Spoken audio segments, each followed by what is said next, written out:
Hello, ladies and gentlemen. My name is Michael Stahl, or Thrill King, and welcome back to Every Planet. Today we'll be going Jool diving in the gas giant of the Kerbol system that is called Jool.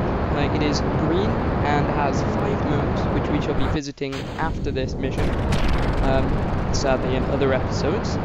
And it's a slightly shorter episode today, just getting into orbit, because we do not need to return, and this is unmanned.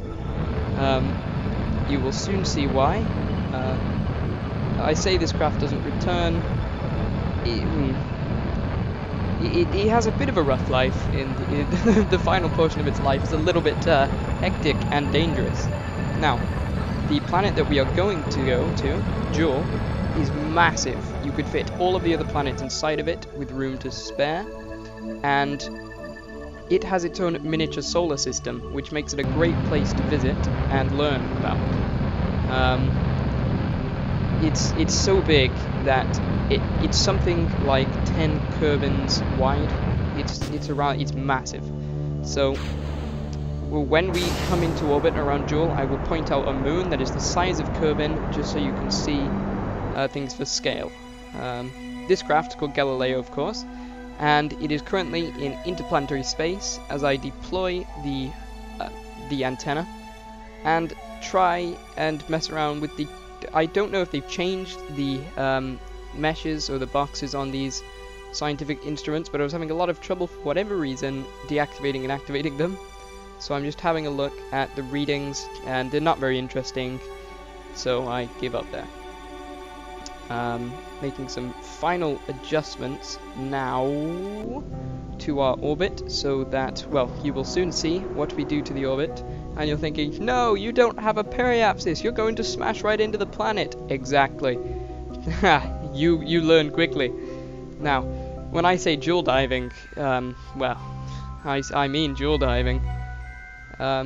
It's going to go out with a flare, and I got some very useful data as to the thickness, temperature, and whatnot of the atmosphere, and it's we get some extremes here like we've never seen before in this series. Bob, Neilfrid, and Barman are all looking eagerly back home on Kerbin as to what will become of this spacecraft and what its legacy will leave behind, paving the way for Jool. Jool, it was so dramatic, and I ruined it. Paving the way for Jool transport for Kerbol kind. Yeah, that sounds cool. Can I use that? Yeah. Okay. Okay, so we're at 1,200 kilometers up, beginning our descent into Jool's atmosphere. We will begin to enter at around 132 kilometers, and the aerobraking will begin. We are coming in at something like 9,700 meters per second, I think. I'm not quite sure because of the low res, but I seem to remember it was in the 9,000 range. So we can see we are plummeting at an unholy rate, preparing to get valuable data to bring back to the mission control. Well, not to bring back to the mission control, of course. We will transmit it back, hopefully through the very thick green atmosphere of Jool. Now, you can see the flare up of re-entry effect as we hit the air so hard it becomes fire, and plasma swirling around our spacecraft, trying to slow us down, heating us up so much that we really should not exist anymore, but hey, it's KSP, so thank goodness for that. See, we are actually getting Mach effects now because we are thick enough into the atmosphere. We are practically... we're at the equivalent of Jool's sea level already, so we're in the troposphere, or, you know, quote, troposphere, and this atmosphere actually has some interesting properties. You can see it almost becomes white at the bottom, but that's how thick it is, that it does not let any light through. And we also find that the terminal velocity is around 23 meters per second, which is tiny compared to Kerbin, which is at sea level. It should be around, for a normal spacecraft, this craft would probably be falling at about 100 meters per second. And we are still 23 kilometers up. So, very interesting. I shall have to have a look at my instruments and see what we're doing. So we get a huge temperature reading of, it's hundreds of degrees Celsius here, and demonstrating the actual lander now, or I call it a lander, the diver, as the nuclear stage is dropped into the bowels of Jool, the depths of Jool. That is the new name for this episode. Okay, so we're at 12 kilometers now, and I still haven't gotten any data. Why have I not done that? Oh, okay, so what we're demonstrating here is the atmosphere. So you can see the craft trying to correct itself, or the atmosphere trying to correct the craft into an upright position. However, it is so dense that the craft is also having trouble. It's like dropping a weight through syrup at this rate. We are at an unholy pressure. I think we get up to about 15 atmospheres, which is deadly to any human or Kerbol.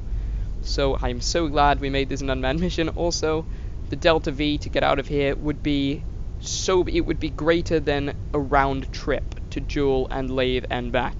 So just to get back out.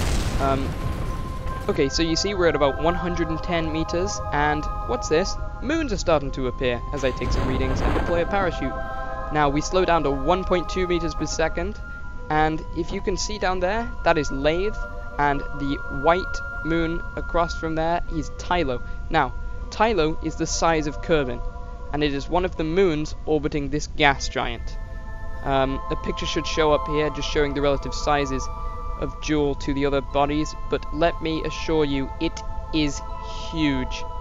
Now, you can see we get a really weird trajectory as we actually go below the surface, which I did not know was possible. 21 meters below the surface, or I say it's a surface, it must just be a cloud level, because there is no actual mesh yet. So we're descending 55, 56, 60, 65, 70 meters below the surface, and my camera angle is being changed against my will, so we have to just zoom in to take any readings, and we get some really interesting data here. So 15 atmospheres, 990 degrees centigrade. That is enough to melt some kind of metal. It would kill you instantly. It's about 3 times as hot as your oven right here, and coming down to 210 meters below the surface, and something interesting starts to happen, and the pressure builds up so much until at 250 meters the whole thing is into a fireball of doom. And you still see Lathe down there. So apparently 250 meters below the surface, the pressure builds up to enough that the whole spacecraft instantly explodes. So do not try Jool diving with a manned spacecraft, I guess is all I'm trying to say. I hope you learned something from this video about KSP in some way, shape or form. I know I did. Do not go Jool diving. Rubber's explosion! Slow motion explosion! Okay guys, that's all I have time for. See you guys next time. Bye.